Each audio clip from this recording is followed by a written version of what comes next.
express solidarity with our Kashmir journalist colleagues. The Indian Journalists Union has been very worried about the situation in Kashmir vis-a-vis our journalist colleagues.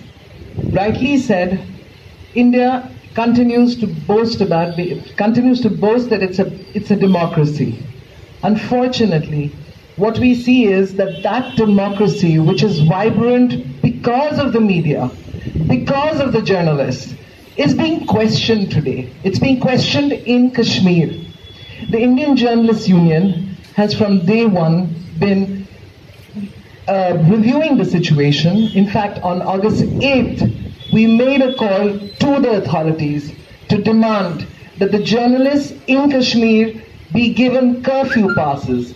Though they said that curfew nahi lagaya gaya hai, the fact of the matter is that yes, journalists were wanting curfew passes. Communications are down. They cannot file their stories. Newspapers, out of 95% of the newspapers in Kashmir have not been able to be printed. So Jammu is a different story. So we demanded on August 8th, asking the government, the union government and the local administration to provide facilities for the journalists in Kashmir to carry out their duties.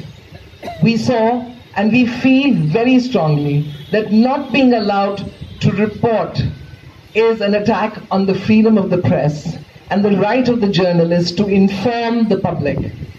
Colleagues, what is worse, and I think most of you have read in the newspapers and perhaps on the portals as well, we in the IJU, along with other journalists, but particularly our members, we have 3 members in the Press Council of India, and we were simply horrified.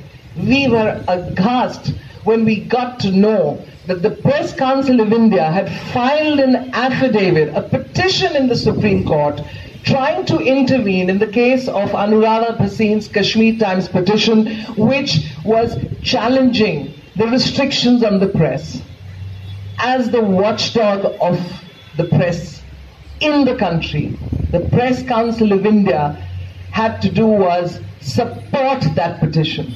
And colleagues, it's very unfortunate and it's very, I would use the word, it's saddening, it's disappointing that the Press Council of India, instead of supporting that particular petition, it files a petition, an affidavit, which says that that particular petition did not look into the integrity and the national sovereignty of the country, which means that the Press Council of India was not performing its duty vis-a-vis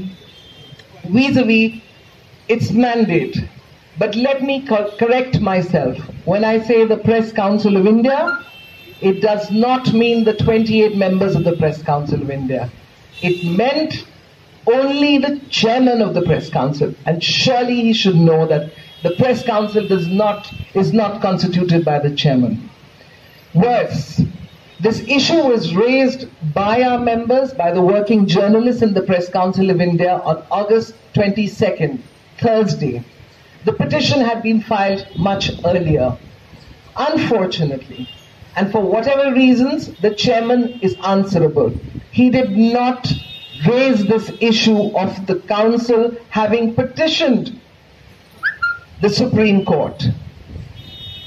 Not only did he put it under wraps, the former Supreme Court judge, Justice C.K. Prasad, violated the very norms of the Press Council of India.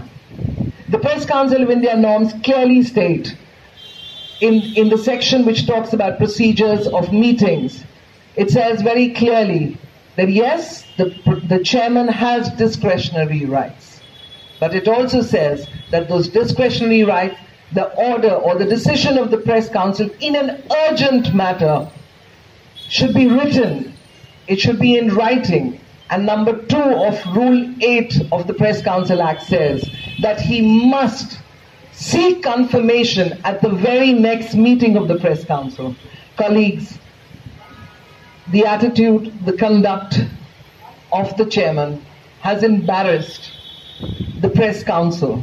It's embarrassed us journalists. who believe in freedom of the press. It's embarrassed us journalists vis-a-vis the fact that this is a body which we have been fighting for. We've been asking the government to provide more teeth to this body. And we have a situation where without consulting his colleagues, the chairman has put this affidavit.